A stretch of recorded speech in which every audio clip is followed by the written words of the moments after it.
Hi everyone, कैसे हो आप सभी लोग। आई होप आप लोग अच्छे होंगे। मैं हूं राहुल जेसवाल एंड स्वागत करता हूं आप सभी का एक बार फिर हमारे यूट्यूब चैनल JR ट्यूटोरियल्स में।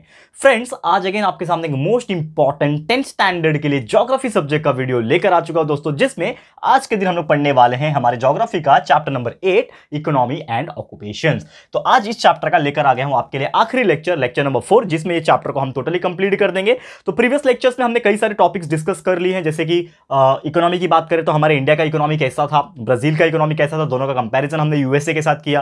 फिर हमने देखा कि ऑक्यूपेशंस क्या है, इंडिया के लोग किस प्रकार के ऑक्यूपेशन करते हैं, फिशिंग, माइनिंग, एग्रीकल्चर। फिर ब्राजील के लोग भी कैसे एग्रीकल्चर करते हैं, फिशिंग करते हैं, माइनिंग करते हैं। ये सभी चीज हमने ऑलरेडी डिस्कस कर दिया था। और आज आखिरी लेक्चर में हम डिस्कस करने वाले हैं कि ये दोनों जो कंट्री है, जैसे कि इंडिया है और ब्राजील है, ये दोनों कंट्री का इंडस्ट्रियल क्या रिलेशन है, इंडस्ट्रीज किस प्रकार के हैं, इसमें कौन कौन सी इंडस्ट्रीज चलती हैं, वो हम डिस्कस करेंगे। और last but not the list एक आखिरी टॉपिक है जिसका नाम है ट्रेड, यानी व्यापार कैसे होता है ब्राजील में और इंडिया में। ये दोनों टॉपिक्स कवर कर लेंगे और आज का ये लेक्चर भी कंप्लीट कर देंगे और ये चैप्टर भी कंप्लीट कर देंगे। तो आप लोग बने रहो हमारे साथ, वीडियो को एंड तक देख लेना, हर चीज आपको बहुत अच्छी तरीके से क्लियर हो जाएगी, ठीक है। और साथ ही में आप सभी जानते हैं कि आपका सिलेबस हमने बहुत पहले कंप्लीट कर दिया है। साइंस सब्जेक्ट का, मैथ सब्जेक्ट का पूरा कंप्लीट है, पूरा का पूरा एकदम अच्छे तरीके से हमने कंसेप्चुअल नॉलेज के साथ वीडियोस बनाए हुए हैं।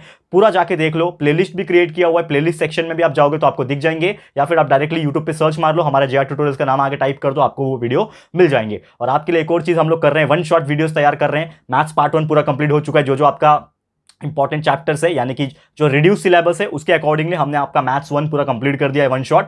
ज्योमेट्री का एक चैप्टर बचा हुआ है, वो भी आपको मिल जाएगा। और साइंस के 2 से 3 चैप्टर्स हो गए हैं, तो वो भी हम लोग कंटिन्यूस रेगुलर बनाएंगे और आपका कुछ ही दिनों के अंदर वन शॉट रिवीजन वीडियोस भी आपका पूरा कंप्लीट हो जाएगा। तो आपको देर किस बात की है, रेगुलर लेक्चर्स भी प्रेजेंट है, वन शॉट भी प्रेजेंट है। जाओ अच्छे से पढ़ाई करो, कंसेप्चुअल नॉलेज क्लियर करो और बोर्ड एग्जामिनेशन में अच्छे से एग्जाम में मार्क्स लेकर आना दोस्तों। बस यही मैं चाहता हूं और आप लोग आगे बढ़ो, इससे ज्यादा खुशी मेरे को और क्या हो सकती है। तो प्लीज ये चीज जरूर से करते रहना। और अगर कोई आपको कुछ डाउट है, आप टेलीग्राम ग्रुप ज्वाइन करके रख लो। कुछ भी इंपॉर्टेंट चीज आता है, चाहे वो क्वेश्चन पेपर हो, इंपॉर्टेंट क्वेश्चंस हो, हर चीज हम टेलीग्राम पे डाल देंगे। तो टेलीग्राम का लिंक भी डिस्क्रिप्शन बॉक्स में है। और मुझसे आप कुछ पूछना चाहते हो तो इंस्टाग्राम पे मुझे फॉलो करके मैसेज कर लेना, लिंक उसका भी डिस्क्रिप्शन बॉक्स में है, तो जरूर से कर लेना, ठीक है। चलिए शुरुआत करते हैं आखिरी टॉपिक, आखिरी लेक्चर, जो कि हमारा सबसे पहला हम डिस्कस करेंगे इंडस्ट्रीज के बारे में। यानी कि इंडस्ट्रीज का मतलब क्या होता है, इंडस्ट्रीज मतलब क्या, फैक्ट्रीज, कंपनियां, ठीक है ना, यही होती है। तो सबसे पहले हम लोग इंडस्ट्रीज किसका देखने वाले हैं, ब्राजील का देखने वाले हैं कि ब्राजील में ये जो कंट्री है इसमें इंडस्ट्रीज किस प्रकार है।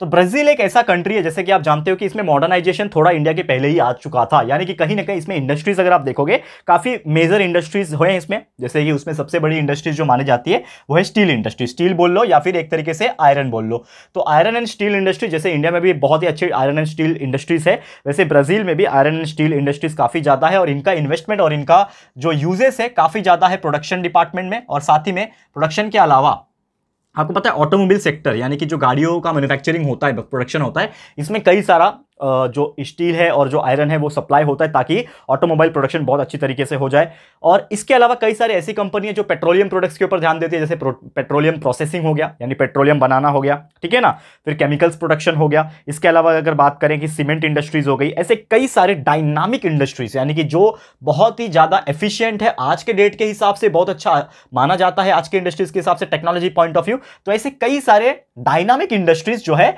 इस ब्राजील के अंदर आज के डेट में आप देखोगे तो देखने मिलेगा, ठीक है। और इसीलिए इंडस्ट्रीज काफी अच्छा, इसीलिए जो एम्प्लॉयमेंट अपॉर्चुनिटीज ब्राजील में काफी अच्छा माना जाता है।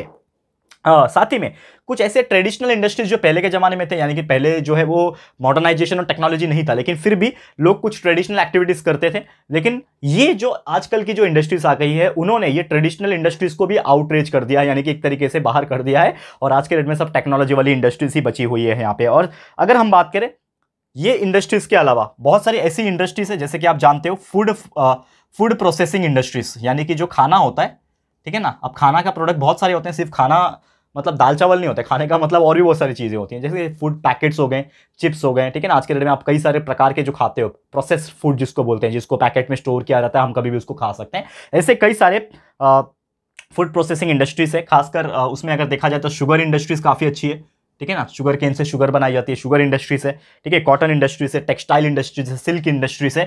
तो ऐसे कई सारे इंडस्ट्रीज आपको वहां पे देखने मिल जाएंगे। और आपको एग्जाम में क्वेश्चंस भी इस प्रकार से ये टॉपिक के ऊपर फ्रेम होगा कि what are the various types of industries in Brazil. तो आपको बताना पड़ेगा कि कौन सी टाइप की इंडस्ट्रीज है। तो 6-7 नाम याद रख लो, बस हो जाता है। एक मार्क्स 2 मार्क्स से पूछेगा तो आप इतना लिख सकते हो उसके अंदर, ठीक है। लेकिन कुछ डेवलपमेंट जो है ब्राजील में कई सारा हुआ है, जैसे कि अगर मैं कुछ इलाके की बात करूं यहाँ पे कि जो नॉर्थ ईस्ट का जो पार्ट है ब्राजील में, आप देखोगे तो ब्राजील का जो थोड़ा नॉर्थ ईस्ट का जो पार्ट है वो बहुत पुअर है, मतलब एक तरीके से ज्यादा डेवलप नहीं हुआ है, थोड़ा सा पुअर पार्ट है। तो वहां पे आप देखोगे ना, नॉर्थ ईस्ट में जाओगे, अगर ब्राजील का एक मैप अगर मैं कंसीडर करूं तो उसमें जो नॉर्थ और ईस्ट का जो हिस्सा है, नॉर्थ ईस्ट का जो हिस्सा है, वहां पे ज्यादा इंडस्ट्रीज नहीं है, क्योंकि वहां पे थोड़े पुअर लोग रहते थे पहले से ही, कुछ ट्रेडिशनल ऐसा नहीं था, इंडस्ट्रीज नहीं था, तो वो थोड़ा सा पुअर है। लेकिन अभी अभी धीरे धीरे वो क्या कर रहा है, उस चीज को वो ओवरकम करना शुरू कर रहा है, और मेरे हिसाब से आने वाले कुछ सालों के अंदर बहुत अच्छा डेवलप कर जाएगा। लेकिन वही उसके कंपैरिजन में जो साउथ का जो पार्ट है, यानी कि जो ब्राजील का जो साउथ का जो पार्ट है, ठीक है, वहां पे कई सारे टाइप की इंडस्ट्रीज जो है वो देखने मिल जाती है, ठीक है ना। तो साउथ ईस्ट वगैरह आप चाहो, साउथ वेस्ट चले जाओ, आपको बहुत सारी अच्छी बड़ी बड़ी इंडस्ट्रीज जो है वो आपको काफी अच्छी देखने मिल जाएगी। तो ये था ब्राजील के बारे में, क्लियर है। तो उम्मीद करता हूं कि मैं आपको समझ में आ गया होगा, और इसीलिए शायद बहुत सारे ऐसे जो बाहर बाहर देश के जो इन्वेस्टर्स हैं, बड़े बड़े इन्वेस्टर्स होते हैं, आपको पता है आज के डेट में लोगों के पास बहुत पैसा है, ठीक है, बहुत सारे ऐसे लोग हैं जिनके पास इतना पैसा है कि वो जिंदगी भर बैठ के 7 जन्म भी खाएंगे तो भी खत्म नहीं होगा। आप समझ सकते हो ये बात। There are so many millionaire, billionaire, multi billionaire, इतने सारे लोग एक रातों रात करोड़पति बनते हैं, ऐसे लोग भी है, देखा है ना आपने। हम इंडियंस लोग थोड़ा कंपैरेटिवली थोड़े कम है, लेकिन मैं बाहर देश के कुछ लोग का एग्जांपल दूं, जैसे कि आप हमेशा मेरे मुंह से सुनते रहते हो, कुछ एग्जांपल मैं हमेशा देता रहता हूं, आप समझ जाओगे। JR टॉक्स के वीडियोस हम डालते रहते हैं ना, उसमें कई सारे लोगों का एग्जांपल देते हैं हम लोग, ठीक है। तो उसमें आपने देखा होगा कि there are so many multi billionaires people, उनके पास इतना पैसा है वो फुकट जाके स्पेस में घूम के आते हैं ठीक है, समझ गए होंगे आप लोग, ठीक है। तो इतना पैसा है वो लोग के पास, तो वहां पे मतलब क्या है, वो लोग इन्वेस्टर्स है, तो वो लोग को क्या करना रहता है कि कहीं पे भी अपना पैसा इन्वेस्ट करना होता है।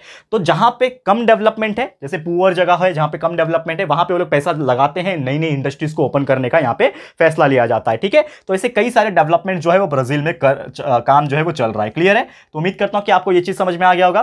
तो उसी के साथ ब्राजील का तो समझ में आ गया कैसी कैसी इंडस्ट्रीज है, वैसे हम देखेंगे कि जो हमारा इंडिया है उसमें इंडस्ट्रीज किस प्रकार है वो हम थोड़ा नजर डालेंगे। तो इंडस्ट्रीज इन इंडिया, और इसके बारे में तो आप भली बात ही जानते होंगे यार, हमारा जो भारत देश है, ठीक है, वो अभी भी डेवलपिंग कंट्री है, नॉट डेवलप्ड कंट्री, अभी भी डेवलप कर रहा है, मतलब धीरे धीरे करेगा ना।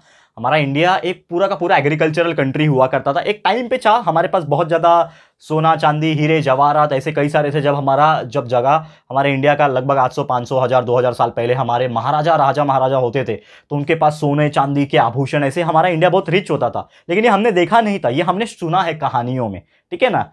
ये सच है कि झूठ है हम लोग नहीं एक्सेप्ट करते, क्योंकि देखो हम स्टूडेंट लोग हैं, ठीक है ना, मतलब मैं स्टूडेंट नहीं हूं, लेकिन हम भी जब स्टूडेंट थे तो हम ये सोचते थे, क्यूरियोसिटी होता था, तो हम लोग को बिलीव करने के अलावा कोई ऑप्शन नहीं, तो हम बिलीव करेंगे। लेकिन वो बिलीव के साथ कुछ सबूत भी हमें मिले, जिसकी वजह से हमें पता चला कि हाँ वाकई में हुआ था कि इंडिया के पास इतना सारा पैसा था, लेकिन उसको लूटा गया। कौन लूट के गया, हिस्ट्री में हमने पढ़ा है, मैं आपको हिस्ट्री भी पढ़ाता हूं, आप जानते होंगे। तो उसमें मैंने आपको बहुत सारे बताया कि कितने सारे लोग आए, सुल्तानेट्स लोग आए, सल्तनत बोलते हैं ना हिंदी में, सुल्तानेट्स लोग, मुगल्स लोग आए, मुगल्स ने लूटा, अंग्रेज आए, अंग्रेज ने लूटा, कई सारे लोग लूट रहे हैं, और आज भी कई सारे ऐसे लोग हैं जो बैंक का कर्जा लेके भाग जाते हैं दूसरी कंट्री में वो भी आप समझ गए होंगे मैं किसकी बात कर रहा हूं। तो there are so many people जो आज के डेट में भी लूट रहे हैं देश को, ठीक है ना।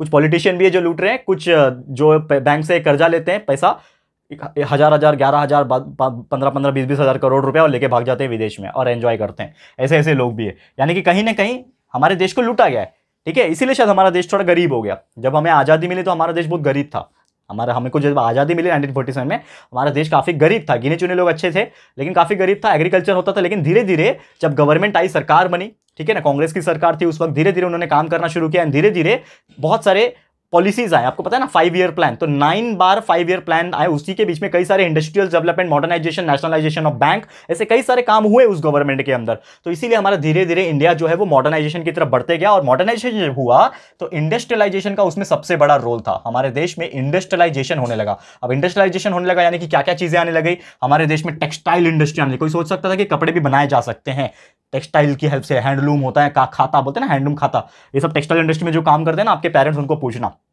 क्या होता है, ठीक है ना, यान क्या होता है, कॉटन के कैसे बनते हैं, तो टेक्सटाइल इंडस्ट्रीज हो गए। फिर कुछ केमिकल्स की जरूरत पड़ती थी, केमिकल इंडस्ट्रीज आ गए। ऑटोमोबाइल गाड़ियों की जरूरत हो गई तो ऑटोमोबाइल इंडस्ट्रीज आ गए, ठीक है ना। आयरन स्टील की जरूरत पड़ती है, स्टील एंड आयरन इंडस्ट्रीज आ गए। उसके अलावा आपको सबसे पता है इंफ्रास्ट्रक्चर को डेवलप करने के लिए सबसे ज्यादा इंपॉर्टेंट चीज होता है दोस्तों सीमेंट, तो सीमेंट इंडस्ट्रीज आ गया, ठीक है ना। और ऐसे हम लोग गिनेंगे तो there are so many types of industries, ठीक है ना। कपड़े में सिल्क इंडस्ट्रीज आ गई, ठीक है ना।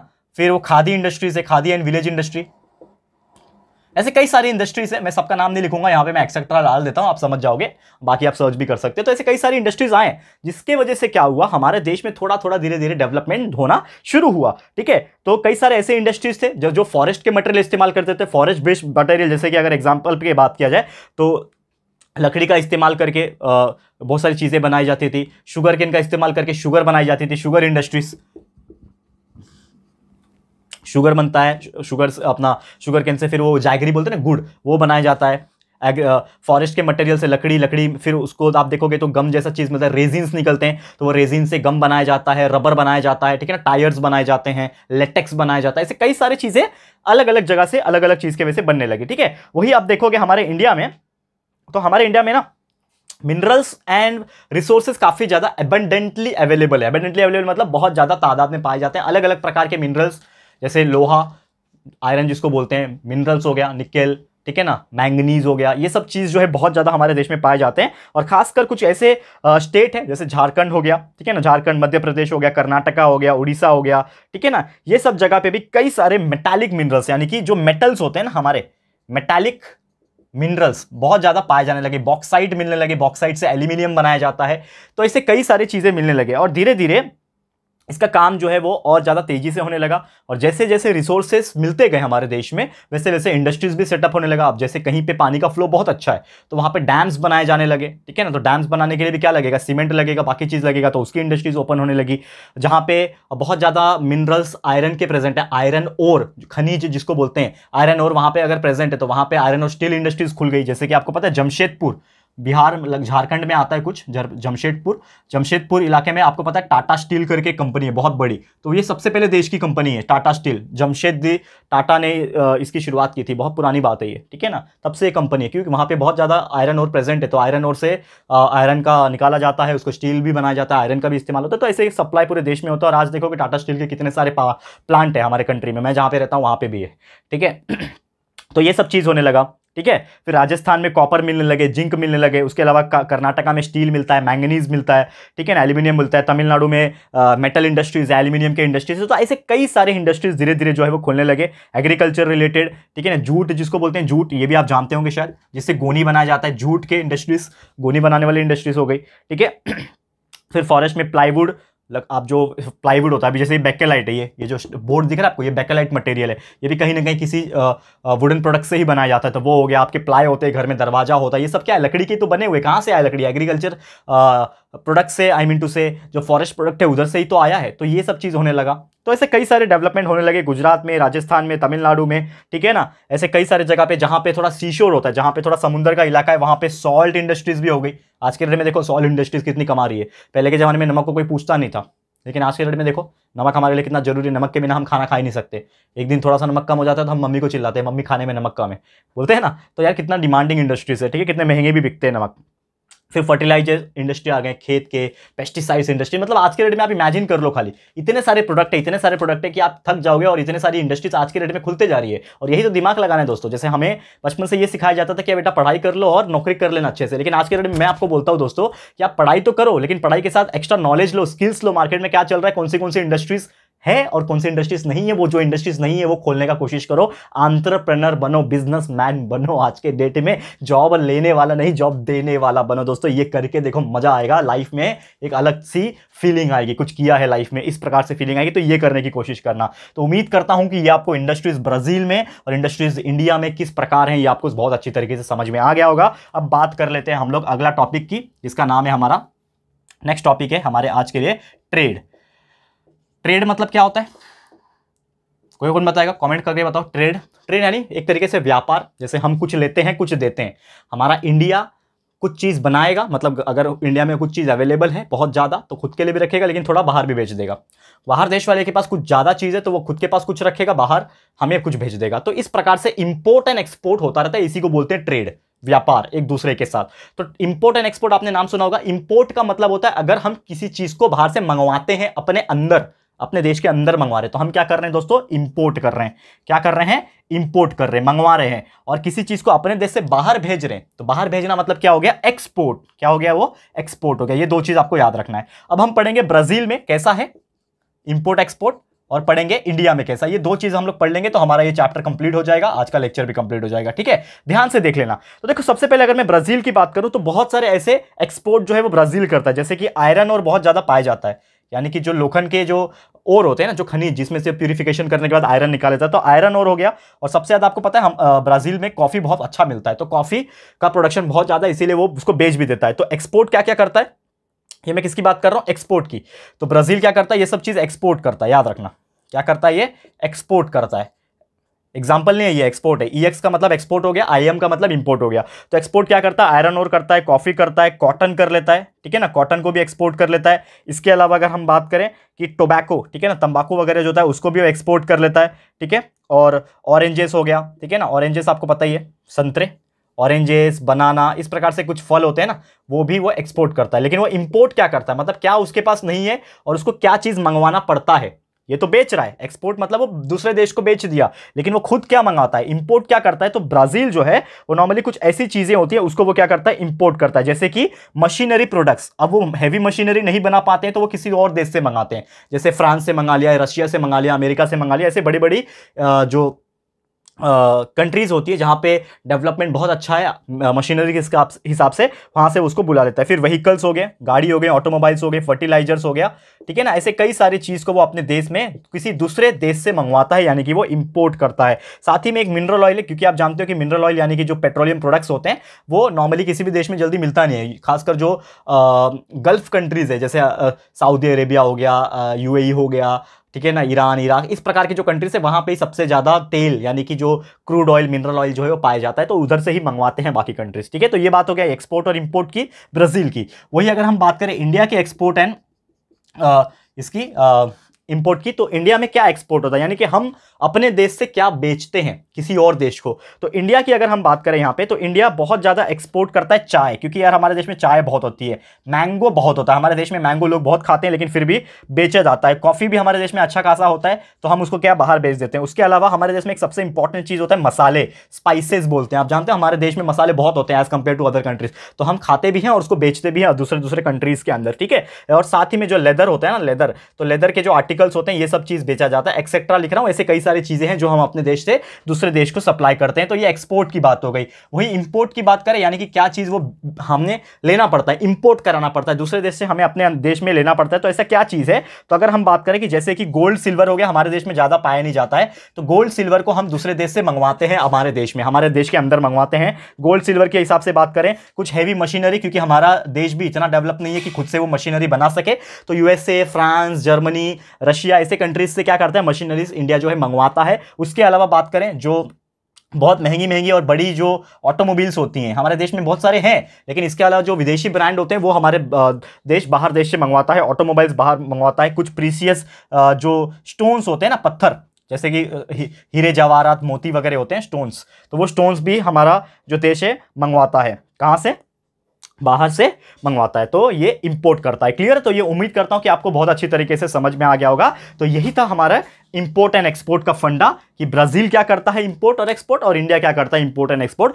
और इसी के साथ हमारा ये जो आज का टॉपिक है समाप्त होता है। और उम्मीद करता हूं किस प्रकार इंडस्ट्रीज ब्राजील में है और इंडिया में है, और किस प्रकार ट्रेड ये दोनों कंट्रीज में होती हैं, ये आपको क्लियर हो गया होगा। तो इसका मतलब ये है दोस्तों कि इसी के साथ हमारा ये जो चैप्टर है जिसका नाम इकोनॉमी एंड ऑक्यूपेशन, ये हो गया टोटली 100% कंप्लीट। जी हाँ दोस्तों, चैप्टर कंप्लीट हो गया, और भी बचे कुछ एक आध दो चैप्टर्स बचे हैं आपके सिलेबस के अंदर, तो वो हम लोग कंप्लीट करवा देंगे। और आप लोग बस बने रहना, हमारे साथ प्यार दिखाते रहना, और आप लोग पढ़ाई करते रहना। बोर्ड एग्जामिनेशन नजदीक है, अच्छे से पढ़ाई करते रहो, ठीक है दोस्तों। चलिए, तो आज का वीडियो समाप्त है, चैप्टर भी खत्म है। तो प्लीज हमें कमेंट करके बताना अपनी राय और सजेशंस जो है दोस्तों आप लोग के, प्लीज हमें कमेंट करके बताना। वीडियो पसंद आया है, चैप्टर अच्छा लगा है, तो प्लीज वीडियो को लाइक कर देना एंड शेयर कर देना अपने दोस्तों के साथ। क्या पता इनमें से बहुत सारी चीजें उनको काम आ जाए, डायरेक्टली बहुत अच्छी तरीके से पढ़ाई कर लेंगे। तो please share to the maximum people. And first time channel पे आए हो, अभी तक चैनल को सब्सक्राइब नहीं किया है, तो फटाफट से हमारे चैनल को सब्सक्राइब कर देना। साथ ही में एक बेल आइकन होता है, उसको प्रेस कर देना, ताकि फ्यूचर में हम कभी भी कोई भी वीडियोस को अपलोड करेंगे तो आप लोग को नोटिफिकेशन मिलती रहेगी। ठीक है फ्रेंड्स, तो मिलते हैं हमारे अगले वीडियो में। ये वीडियो देखने के लिए thank you and good bye.